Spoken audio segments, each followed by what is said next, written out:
दोस्तों नमस्कार। मनी मेराज और वनु दी ग्रेट ने भाई साहब एकदम भौकाली मचा दिया है पूरे भोजपुरी इंडस्ट्री में। आप लोग स्क्रीन पर देख पा रहे होंगे मनी मेराज जी हैं दोस्तों, आज किसी भी परिचय के मोहताज नहीं है। पूरे भोजपुरी इंडस्ट्री में इनका गाना चलता है, कमोडी के नाम से लोग इनको जानते हैं, कमोडी के राजा कहे जाते हैं। दोस्तों बता दें जे भी के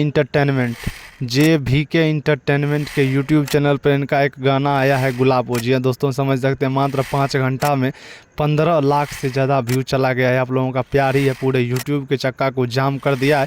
दोस्तों बता दें जे.भी.के इंटरटेनमेंट का गाना आप सब सुनिए, डिस्क्रिप्शन में लिंक डाल दिए हैं, वहाँ से जाकर सुनिए, ढेर सारा प्यार दीजिए और एकदम पूरा भौकाली मचाइए। मनी मेराज, वनु दी ग्रेट और भाई साहब सबसे बड़ी बात यह है चांद जी इस गाना को गाए हैं, शिल्पी राज ने साथ दिया है। तो शिल्पी राज का गाना कैसा होता है आप लोग जानबे करते होंगे, तो इसी तरह प्यार आशीर्वाद बनाए रखें, पूरा भौकाली मचाते रहे।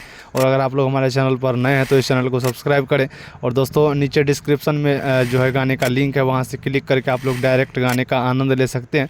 तो देखिए, सुनिए, ढेर सारा प्यार दीजिए, शेयर कीजिए। धन्यवाद, बाय बाय।